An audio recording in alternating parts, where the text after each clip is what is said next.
스가랴 선지자는 어둡고 좌절되며 낭망하던 시대에 유다 백성들에게 나타나서 하나님의 격려의 말씀을 전했습니다. 성전 건축을 격려하고 미래의 영광스러운 비전을 제시한 것입니다. 바벨론에서 70년 동안 포로 생활을 하면서 예루살렘이 멸망한 것을 기억하며 금식하는 절기를 지켰습니다. 이제는 포로에서 해방되어 예루살렘으로 돌아왔으니 절기를 계속해서 지켜야 하는지 의문을 가진 겁니다. 그래서 하나님 백성들이 진지하게 하나님 뜻을 알고자 질문하게 되어진 것입니다. 이것은 참 좋은 일입니다. 하나님께서 이런 질문을 대단히 중요하게 받아들이십니다. 그래서 스가랴서 8장에 말씀하시기를 베델 사람들의 질문에 대답하시면서 그들에게만 하지 아니하시고 유다 백성 전체에게 하십니다. 신약 시대를 사는 하나님의 백성 모두에게 공통적으로 적용될 수 있는 보편적인 진리를 말씀하신 것입니다. 스가랴서 8장 18절로 23절까지의 말씀은 우리 하나님께서 네 번째 답변으로서 베델 사람들의 질문에 대한 직접적인 답변입니다.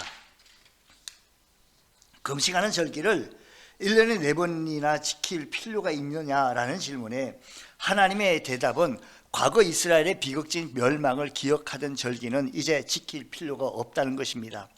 금식할 필요가 없다는 말이 아니라 금식하는 절기를 지킬 필요가 없다는 것입니다. 그리고 금식하는 절기는 기쁨과 즐거움과 희락의 절기로 변하게 될 것이라고 말씀하셨습니다. 금식하는 대신 오히려 먹고 즐기는 절기가 되라는 겁니다. 8장 19절 말씀입니다. 두 번째는 예루살렘의 사람들이 모여서 금식이나 하는 곳이 아닌 진실과 화평이 거하는 온 세계 만민에게 복음을 전하는 도성이 되리라라는 겁니다. 세 번째는 강대한 나라의 백성들이 여호와께 은혜를 구하고자 찾아오게 된다는 겁니다. 유다 백성들은 그들에게 복음을 가르치고 전파하는 백성들이 될 것이라고 하였습니다.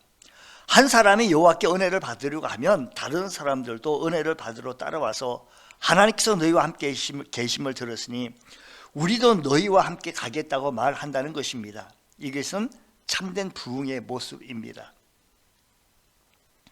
스가랴서 8장에 있는 말씀 속에서 우리 하나님께서 직접적으로 말씀하신 대답의 말씀은 과거의 영광이나 실패에 얽매이지 말고 영광스러운 미래를 바라보라는 겁니다. 하나님의 백성들은 과거 지향적 사람들이 되지 말고 미래 지향적인 사람들이 되어져야 할 것입니다. 유다 백성들 중에는 과거 지향적인 사람 두 부류의 사람이 있었습니다. 첫 번째는 노인들입니다. 솔로몬의 성전을 보았던 노인들은 스룹바벨 성전을 보더니 울며 탄식하며 절망합니다. 그러나 하나님께서는 솔로몬의 영광보다 스룹바벨의 영광이 더 클 것이라고 말씀합니다. 과거가 좋았다고 말하지 말고 미래의 영광을 바라보라는 겁니다. 우리는 과거에 아무리 영광스러웠던 과거보다 미래가 중요하다는 것입니다. 하나님께서 우리에게 약속하신 미래는 엄청나게 아름다울 것이다 라는 말씀입니다. 우리는 죽지 않고 썩지 않을 영생할 몸을 입고 아름다운 몸으로 변화될 것입니다. 죽고 난 뒤에 영광스러운 육체로 변하는 것입니다. 천국에 가서 영생하는 부활의 몸을 입고 복을 누리며 하나님과 함께 사는 그런 비전이 있다는 것입니다. 세상에서의 과거의 영광이 아무리 크다 할지라도 미래의 영광보다는 크지 않을 것입니다. 그러므로 과거의 영광을 보며 그때가 좋았다는 말은 이제 하지 말자라는 겁니다. 그때를 생각하며 그때만 그리워하며 있는 것이 아니라 앞으로 진전해 나가자라는 것입니다. 우리 신앙생활에서도 앞으로 전진해 나갈 수 있는 귀한 은혜가 있기를 원합니다. 유다 백성들 가운데 과거의 느부갓네살에게 함락당한 실패를 탄식하며 과거를 지었던 죄에 얽매여서 탄식하는 사람들도 있었습니다. 그러나 하나님께서는 예수님을 믿으면 그 피로 과거에 지었던 죄를 씻어 용서해 주신다고 했습니다. 그러므로 과거의 실패에 너무 얽매이지 않아도 된다는 겁니다. 실패 없는 사람은 없습니다. 하나님께서는 스가랴 8장에 유다 백성에게 영광스러운 미래의 비전을 제시합니다. 8장 3절 내가 시온에 돌아와 예루살렘 가운데 거하리니 예루살렘은 진리의 성읍이라 일컫겠고 만군의 여호와의 산은 성산이라 일컫게 되리라고 했습니다. 5절 그 성읍 거리에 소년과 소녀들이 가득하여 거기에서 뛰놀리라 라는 겁니다. 생각해 보십시오. 황폐해지고 초토화되어진 그 땅 속에서 성읍 거리에 소년과 소녀들이 가득하여 거기에서 뛰놀겠다라는 것입니다.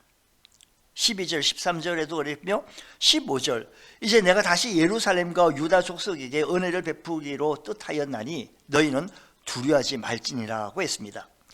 예루살렘으로부터 진리가 나와서 이방 족속들까지 모두 축복받는 신약시대의 위대한 축복을 약속하신 것입니다. 하나님께서 복을 주시겠다는 겁니다. 하나님께서 하나님 백성들이 미래의 영광을 바라보는 긍정적이고 미래지향적인 백성들이 되기를 원하셨습니다. 구약시대에는 유대인들이 3대 절기인 유월절, 오순절, 장막절을 지켰습니다. 하지만 신약시대에는 그것들을 지키지 않습니다. 대신 우리는 한 가지 절기를 지킵니다. 그것은 주일입니다. 모든 절기를 주일에 지키는 겁니다. 우리는 왜 주일을 지킵니까? 예수 그리스도께서 부활하신 그날을 기념하여 주일을 지키는 겁니다.